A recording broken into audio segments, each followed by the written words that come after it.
नमस्कार दोस्तों, stock market studies में फिर से एक बार आपको स्वागत है। तो आज यहाँ पे मैं बात करूँगा एक ऐसा कंपनी के बारे में जो ऑटो इंडस्ट्रीज में टाटा मोटर्स के नाम के बाद इसका रैंकिंग आता है। तो टाटा मोटर्स देखा जाए तो एक हैवी व्हीकल बनाने वाला कंपनी है। तो सेक्टर वाइज देखा जाए तो एक हैवी व्हीकल्स बनाने वाला सेक्टर है, क्योंकि टाटा मोटर्स अभी भी तो पैसेंजर व्हीकल बनाते हैं।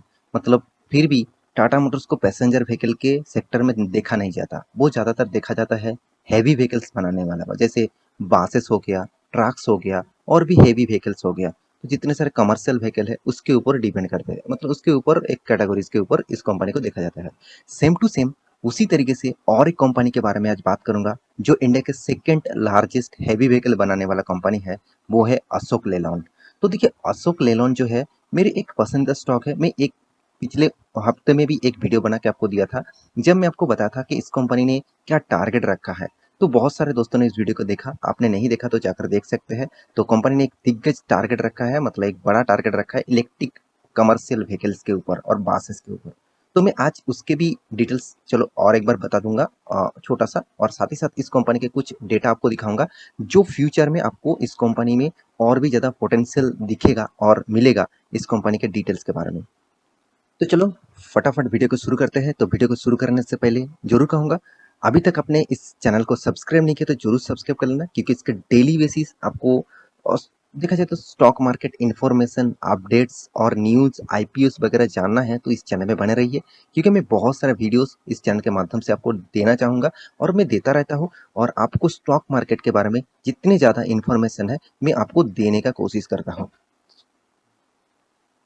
तो सबसे पहले मैं कंपनी के कुछ डिटेल्स आपको दिखा दूं, तभी आपको पता चलेगा एक्चुअली कंपनी काम क्या कर रहा है और किस बेसिस से कौन सा दिशा में जा रहा है।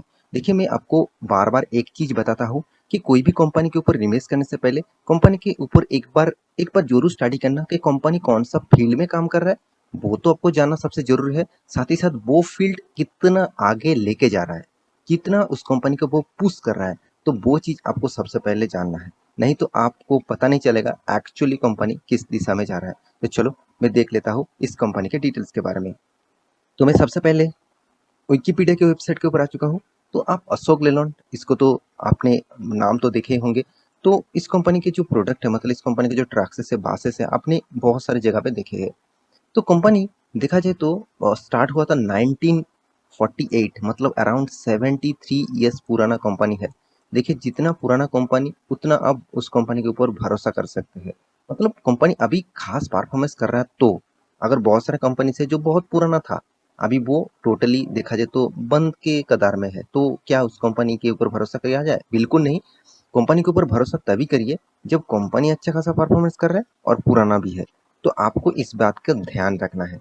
तो अभी देखना है कंपनी कितना पोटेंशियल रखते हैं इस मार्केट में, इस फील्ड में। तो देखिए कंपनी क्या करते हैं, ऑटोमोबाइल कमर्शियल व्हीकल यहाँ पे इंजन के ऊपर काम करते हैं। देखिए मैं एक चीज आपको बता दूं, जितने सारे ऑटोमोबाइल्स इंडस्ट्रीज है वो अभी तो ज्यादातर फोकस रखे थे कंपनी के इंजन के ऊपर, मतलब जो इंजन होते हैं, जो ट्रांसमिशन होते हैं उसके ऊपर।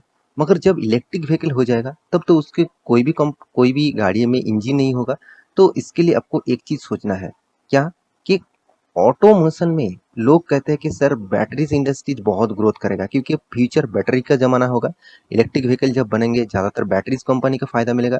आप थोड़ा सा हटके सोचिए, जब कंपनी का मेन टारगेट था अभी देखिए आप पेट्रोल डीजल का गाड़ी है, लोग मतलब गाड़ियां कंपनी क्या करते थे, ज्यादातर फोकस रखते हैं इंजन के ऊपर, क्योंकि उसको कितना कम माइलेज में उस कंपनी का हाई पिकअप हाई रेशियो दे पाए कस्टमर को, तो वो उसके ऊपर फोकस रखे थे।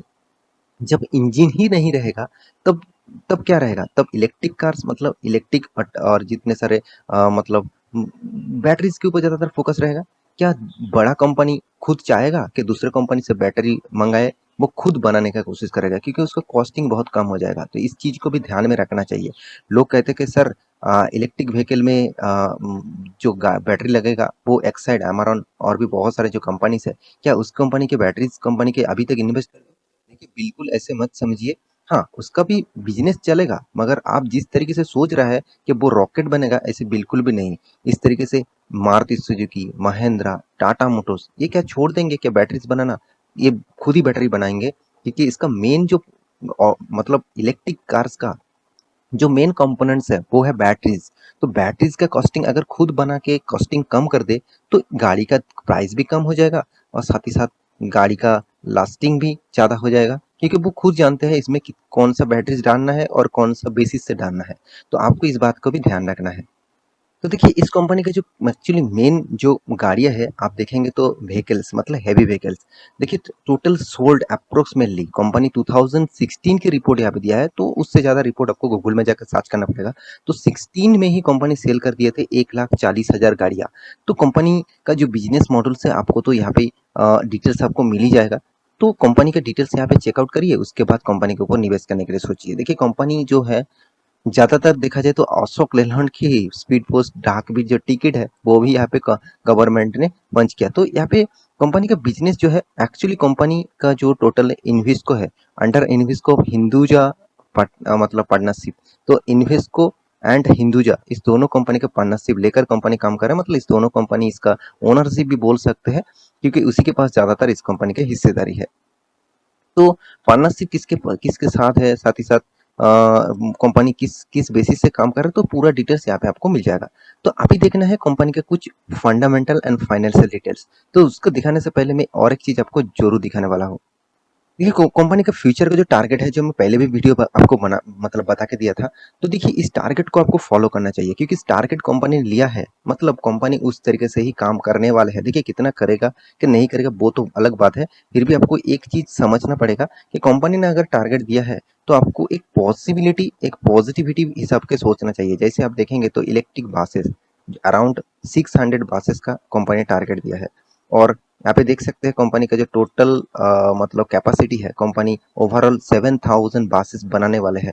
और साथ ही साथ देखिए उसका जो प्लान है 500 बासेस, वो भी फाइनेंशियल ईयर 2023, तो इस साल के अंदर वो बनाएंगे। तो इस तरीके से कंपनी कुछ टारगेट रखे हैं।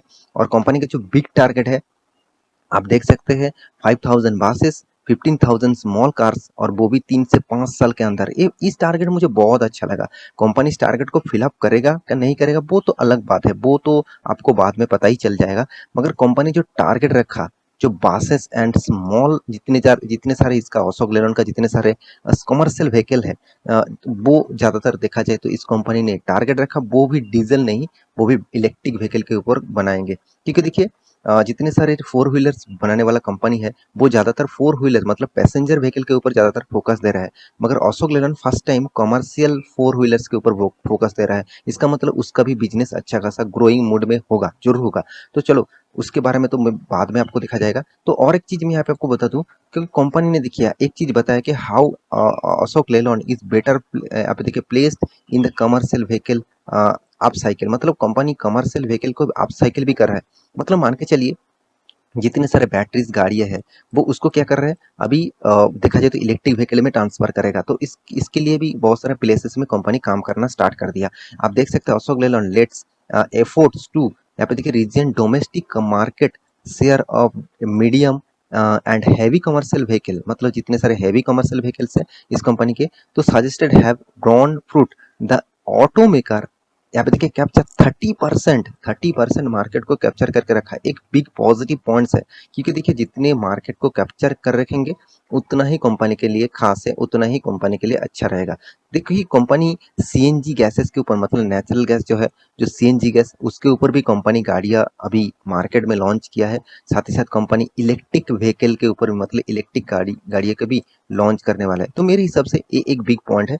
तो आपको इस कंपनी के ऊपर जरूर फोकस होना चाहिए, क्योंकि कंपनी के हर पैरामीटर देखेंगे तो आपको कुछ नेगेटिविटी जरूर लगेगा। क्योंकि प्रॉफिट एंड रेशियो देखेंगे तो कंपनी देखिए प्रॉफिट तो कंटिन्यू नहीं कर रहा है। आप देखेंगे तो कंपनी बीच बीच में तो अच्छा खासा प्रॉफिट किया, अभी लास्ट तो मतलब सालों में कंपनी ने उतना खास प्रॉफिट नहीं किया, क्योंकि कंपनी अभी ग्रोइंग मूड में है, कंपनी अच्छा खासा इन्वेस्टमेंट भी कर रहा है। तो इसके हिसाब से देखा जाए तो कंपनी को थोड़ा टाइम लगेगा, क्योंकि कंपनी आपको रिटर्न भी देखिए कोई खराब रिटर्न नहीं दिया। मैं जरूर कहूंगा ऑटो इंडस्ट्रीज में आपको 8 से 10 15% रिटर्न मिल रहा है, तो इसमें मैं जरूर कहूँगा पॉजिटिव है। अभी ऑटो इंडस्ट्रीज का समय नहीं है। जब ऑटो इंडस्ट्रीज जब इलेक्ट्रिक व्हीकल का ज़माना स्टार्ट हो जाएगा तो ज़्यादातर देखा जाएगा तो ऑटो इंडस्ट्रीज ज़्यादा से ज़्यादातर ग्रोइंग मोड में रहेगा। क्योंकि एक समीक्षा के हिसाब से देखा गया है कि ज़्यादातर इंडिया में बहुत सारे मार्केट में गाड़ियाँ आने वाले हैं और बहुत डिमांड भी है, क्योंकि जिस तरीके से डिमांड बढ़ रहा है उससे देखा जाए तो बहुत ज़्यादा कम मार्केट में सप्लाई है। तो आपको डिमांड जितना रहेगा, सप्लाई तो करना ही पड़ेगा, सप्लाई करने के लिए आपको तो प्रोडक्ट बनाना ही पड़ेगा। तो देखिए कंपनी अगर अच्छा नहीं होते तो इंस्टीट्यूशन उसके ऊपर निवेश नहीं करते। देखिए एएफआई के पास भी अच्छा खासा माल है, डीएस के पास भी जबरदस्त माल है। जो पहले 10% डीएस के पास था, अभी वो 21% हो चुके हैं। पब्लिक के पास 19% था, अभी 12% है। पब्लिक इस तरीके से शेयर में उतना ज़्यादा इंटरेस्ट नहीं दिखाता है, उसको रॉकेट जैसा शेयर चाहिए। वो आज निवेश कर दे, कल जाके वो 50 से मतलब 100% रिटर्न उसको मिल जाए, इस तरीके से वो सोचते हैं। तो इस तरीके से सोचने से कुछ नहीं होता। आपको ज़्यादातर अच्छे खासे कंपनी के ऊपर रहना चाहिए। तो मेरे हिसाब से कंपनी में कुछ खराबी नहीं है, आप इस कंपनी के ऊपर स्टडी करना, उसके बाद निवेश करने के लिए सोचना। तो आशा करता हूँ सारी जानकारी आपको मिल चुका है। मेरी वीडियो आपको कैसा लगा जरूर कमेंट करना, और इसी तरीके से वीडियो पाने के लिए चैनल को सब्सक्राइब भी करना। मिलते हैं नया स्टॉक लेके, तब तक के लिए अच्छे से रहिए, अपने ख्याल रखिए। Bye bye.